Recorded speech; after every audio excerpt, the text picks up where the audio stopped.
ಎಲ್ಲಾ ಹಾನಿಯಿಂದ ಕೂದಲನ್ನು ರಕ್ಷಿಸುತ್ತೆ. ಬರೀ Amrut noni reach root premium hair oil. Brother, Hitler ಅಂದ್ರೆ ಈಗ ನೋಡ್ರಿ, ಇವಾಗ ಇದನ್ನೇ ತಿಳ್ಕೊಳ್ಬೇಕಾಗಿರೋದು. ನೀವು ಮೊದಲು ಸಂಶೋಧನೆ ಮಾಡ್ಬೇಕು.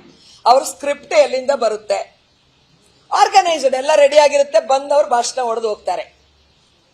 ಈಗ ನಾನು ಮೊದಲೇ ಹೇಳಿದೆ, ಮೋದಿ ಅವರು ಕಂಟ್ರೋಲ್ಡ್ ಪ್ರೈಮ್ ಮಿನಿಸ್ಟರ್ ಅಂತ ಹೇಳಿದೆ. ಮೋದಿ ಏನ್ ಮಾತಾಡಬೇಕು, ಏನು ಟೆಲಿಪ್ರಿಂಟರ್ ಅಲ್ಲಿ ಮಾತಾಡಬೇಕು, ನಮಗ್ ಗೊತ್ತಿರೋದು ಅಮಿತ್ ಶಾ ಅವ್ರ ಕಡೆಯಿಂದ ಬರುತ್ತೆ. ಅಮಿತ್ ಶಾ ಅವರಿಗೆ RSS ಕಡೆಯಿಂದ ಬರುತ್ತೆ.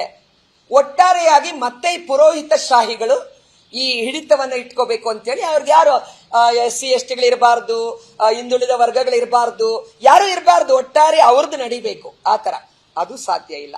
ಭಾರತ ವೈವಿಧ್ಯತೆಯಲ್ಲಿ ಏಕತೆ ಇರತಕ್ಕಂತ ದೇಶ. ಈ ಒಂದು ಅತ್ಯಂತ ಜಗತ್ತು ಮೆಚ್ಚುವಂತ ಈ ವ್ಯವಸ್ಥೆ ಎಲ್ಲ ಕಡೆ ಬರ್ಬೇಕಾದ್ರೆ ಭಾರತದ ಪ್ರಜಾಪ್ರಭುತ್ವ ಒಳ್ಳೆಯ ಪ್ರಜಾಪ್ರಭುತ್ವ. ಅದಕ್ಕೆ ಬಾಯಿಗೆ ಬೀಗ ಹಾಕೊಂಡು ಪ್ರೆಸ್ಸಿಗೆ ಬೀಗ ಹಾಕಿ ಅದು ನಡೆಯೋದಿಲ್ಲ. ಅದನ್ನ ನಾನು ಹಿಟ್ಲರ್ ಶಾಹಿ ಅಂತ ಹೇಳಿದೆ. ಅಂದ್ರೆ ಬಲ ಪ್ರಯೋಗ ಮಾಡೋದು ಹಿಟ್ಲರ್ ಶಾಹಿ ಅಂತ ಹೇಳಿದೆ. ನೋಡಿ, ಇದನ್ನೇ ಒಂದು ಓಟನ್ ಪ್ರಶ್ನೆ ಮಾಡ್ತಾರೆ ಅವರು ಒಂದು ಓಟನ್ ಪ್ರಶ್ನೆ ಮಾಡ್ತಾರೆ. ಒಂದು ಓಟು ನಾನು ಅವ್ರಿಗೆ ಹೇಳ್ಬಿಡ್ತೀನಿ.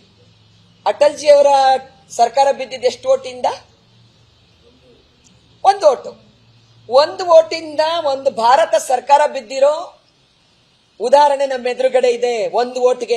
ಒಂದು ಓಟಲ್ಲಿ ನಮ್ಮ ಧ್ರುವ ನಾರಾಯಣ ಗೆದ್ದಿದ್ದು ಏನು ವಿನಯನ, ಒಂದು ಓಟ್ಗೆ. ಅದಕ್ಕೆ ಓಟ್ ಬರಬೇಕು ಅಂತ ಹೋರಾಟ ಮಾಡಿದವರು. ಓಟ್ ಬಂದಿದ್ರೆ ಇವತ್ತು ಬ್ರಿಟಿಷ್ನವರ ವಿರುದ್ಧ ಹೋರಾಟ ಮಾಡಿದ್ ಕಾಂಗ್ರೆಸ್ ಪಾರ್ಟಿ. ದೇಶಕ್ಕೆ ಪ್ರಾಣ ಕೊಟ್ಟವ್ರು ಇಂದಿರಾ ಗಾಂಧಿ ಅವ್ರನ್ನೇ ಜೈಲ್ಗೆ ಹಾಕದಂತವ್ರು ಇವರು. ಅವರು ಪರಿಶ್ರಮ ಮಾಡಂಗಿಲ್ಲ, ರಿಸಲ್ಟ್ ಬರಬೇಕು, ದಬಾವಣೆ ಮಾಡಬೇಕು. ಇಬ್ಬರು ಚೀಫ್ ಬ್ರದರ್, ಈಗ ಆರೋಪ ಬರುತ್ತೆ ನಿಮ್ಮ ಮೇಲೆ. ಆರೋಪ ಎಲ್ಲಿ ಸಾಬೀತಾಗಬೇಕು? ಕೋರ್ಟ್ ಅಲ್ಲಿ. ಆರೋಪ ಬರಕ್ಕಿಂತ ಮುಂಚೆ ಇಬ್ಬರು ಚೀಫ್ ಮಿನಿಸ್ಟರ್ಗಳನ್ನ ಜೈಲ್ಗೆ ಹಾಕ್ತಾರೆ ಅಂದ್ರೆ ಇದನ್ನ ಪ್ರಜಾಪ್ರಭುತ್ವ ಅಂತ ಕರಿತೀರಿ? ಈ ಅಟ್ರಾಸಿಟಿಗೆ ನಾನು ಅದನ್ನೇ ಹೇಳಿದ್ದು. ಎಲ್ಲ ಫೇಮಸ್ ಇರೋರು, ಕ್ರಿಕೆಟ್ ಫೇಮಸ್ಸು, ಅಭಿನೇತ್ರಿಗಳು, ಮತ್ತು ಮೋದಿಯವರ ಮೂಲಕ ಇನ್ನೇನು. ಕಂಗನಾ ರಣಾವತ್ ಯಾಕಬೇಕಂದ್ರೆ ಆಕೆ ಸಿನಿಮಾದಲ್ಲಿ ಪಾತ್ರ ಮಾಡ್ತಾರ, ಗೆದ್ದು ಬಿಡ್ತಾರ. ಮತ್ತೆ ಇಲ್ಲಿ ನೋಡ್ರಿ, ಪುನೀತ್ ರಾಜ್ಕುಮಾರ್ ಅವರು ತೀರ್ಕೊಂಡಿದ್ದಾರೆ. ಆ ಸಾವಿನ ಅನುಕಂಪನ ತಗೊಳಕ್ಕೆ ಗವರ್ನರ್ ಭವನಕ್ಕೆ ಬರ್ತಾರ. ಅವರು ನಮ್ಮ ಶ್ರೀಮತಿ ಪುನೀತ್ ಅವ್ರನ್ನ ಕರೀತಾರ. ಆಮೇಲೆ ನಮ್ಮ ರಿಷಬ್ ಶೆಟ್ಟಿ ಅಲ್ಲಿ ಕಾಂತಾರ ಪಿಕ್ಚರ್ ಫೇಮಸ್ ಆದ ತಕ್ಷಣ ಅವ್ರನ್ನ ಕರೀತಾರ. ಅಂದ್ರೆ ಮೋದಿಜಿದೇನಿದೆ, ಬಿಜೆಪಿದೇನಿದೆ ನೀ ಹೇಳ್ರಿ. ಅದ್ವಾನಿ ಏನ್ ಮಾಡಿದ್ರು, ಅಟಲ್ಜಿ ಏನ್ ಮಾಡಿದ್ರು, ನಿಮ್ದು ಆ ಇತಿಹಾಸ ಹೇಳ್ಕೊಂಡು ಓಟ್ ಕೇಳ್ರಿ, ನಮ್ದೇನಿಲ್ಲ. ನನ್ನ ಜೀವನದಲ್ಲಿ ನಾನು ಮಾತ್ರವಲ್ಲ, ನನ್ನ ಕೂದಲು ಕೂಡ ಆಗಿರ್ಬೇಕು ಸ್ಟ್ರಾಂಗ್ ಅಂಡ್ ಸ್ಟೈಲಿಶ್. ಬರೀ Amrut noni reach root premium hair oil ನೊಂದಿಗೆ. Reach root premium hair oil. Brother, Hitler ಅಂದ್ರೆ ಈಗ ನೋಡ್ರಿ, ಇವಾಗ ಇದನ್ನೇ ತಿಳ್ಕೊಳ್ಬೇಕಾಗಿರೋದು. ನೀವು ಮೊದಲು ಸಂಶೋಧನೆ ಮಾಡ್ಬೇಕು. ಅವ್ರ ಸ್ಕ್ರಿಪ್ಟ್ ಎಲ್ಲಿಂದ ಬರುತ್ತೆ, ಆರ್ಗನೈಸ್ಡ್ ಎಲ್ಲ ರೆಡಿ ಆಗಿರುತ್ತೆ, ಬಂದವ್ರು ಭಾಷಣ ಹೊಡೆದು ಹೋಗ್ತಾರೆ. ಈಗ ನಾನು ಮೊದಲೇ ಹೇಳಿದೆ, ಮೋದಿ ಅವರು ಕಂಟ್ರೋಲ್ಡ್ ಪ್ರೈಮ್ ಮಿನಿಸ್ಟರ್ ಅಂತ ಹೇಳಿದೆ. ಮೋದಿ ಏನ್ ಮಾತಾಡಬೇಕು, ಏನು ಟೆಲಿಪ್ರಿಂಟರ್ ಅಲ್ಲಿ ಮಾತಾಡಬೇಕು, ನಮಗ್ ಗೊತ್ತಿರೋದು ಅಮಿತ್ ಶಾ ಅವ್ರ ಕಡೆಯಿಂದ ಬರುತ್ತೆ.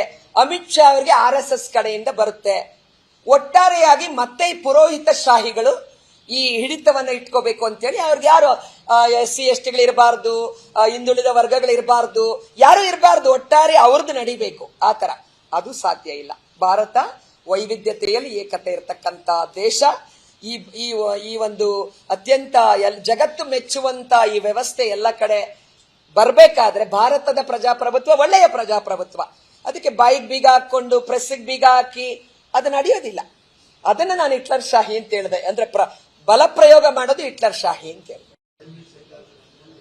ನೋಡಿ, ಇದನ್ನೇ ಒಂದು ಓಟನ್ ಪ್ರಶ್ನೆ ಮಾಡ್ತಾರೆ ಅವರು ಒಂದು ಓಟನ್ ಪ್ರಶ್ನೆ ಮಾಡ್ತಾರೆ. ಒಂದು ಓಟು ನಾನು ಅವ್ರಿಗೆ ಹೇಳ್ಬಿಡ್ತೀನಿ.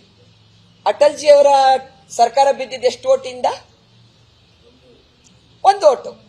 ಒಂದು ಓಟಿಂದ ಒಂದು ಭಾರತ ಸರ್ಕಾರ ಬಿದ್ದಿರೋ ಉದಾಹರಣೆ ನಮ್ಮ ಎದುರುಗಡೆ ಇದೆ. ಒಂದು ಓಟಲ್ಲಿ ನಮ್ಮ ಧ್ರುವ ನಾರಾಯಣ ಗೆದ್ದಿದ್ದು ಏನು ವಿನಯನ, ಒಂದು ಓಟ್ಗೆ. ಅದಕ್ಕೆ ಓಟ್ ಬರಬೇಕು ಅಂತ ಹೋರಾಟ ಮಾಡಿದವರು. ಓಟ್ ಬಂದಿದ್ರೆ ಇವತ್ತು ಬ್ರಿಟಿಷ್ನವರ ವಿರುದ್ಧ ಹೋರಾಟ ಮಾಡಿದ್ ಕಾಂಗ್ರೆಸ್ ಪಾರ್ಟಿ. ದೇಶಕ್ಕೆ ಪ್ರಾಣ ಕೊಟ್ಟವ್ರು ಇಂದಿರಾ ಗಾಂಧಿ ಅವ್ರನ್ನೇ ಜೈಲ್ಗೆ ಹಾಕದಂತವ್ರು ಇವರು. ಅವರು ಪರಿಶ್ರಮ ಮಾಡಂಗಿಲ್ಲ, ರಿಸಲ್ಟ್ ಬರಬೇಕು, ದಬಾವಣೆ ಮಾಡಬೇಕು. ಇಬ್ಬರು ಚೀಫ್ ಬ್ರದರ್, ಈಗ ಆರೋಪ ಬರುತ್ತೆ ನಿಮ್ಮ ಮೇಲೆ. ಆರೋಪ ಎಲ್ಲಿ ಸಾಬೀತಾಗಬೇಕು? ಕೋರ್ಟ್ ಅಲ್ಲಿ. ಆರೋಪ ಬರಕ್ಕಿಂತ ಮುಂಚೆ ಇಬ್ಬರು ಚೀಫ್ ಮಿನಿಸ್ಟರ್ಗಳನ್ನ ಜೈಲ್ಗೆ ಹಾಕ್ತಾರೆ ಅಂದ್ರೆ ಇದನ್ನ ಪ್ರಜಾಪ್ರಭುತ್ವ ಅಂತ ಕರಿತೀರಿ? ಈ ಅಟ್ರಾಸಿಟಿಗೆ ನಾನು ಅದನ್ನೇ ಹೇಳಿದ್ದು.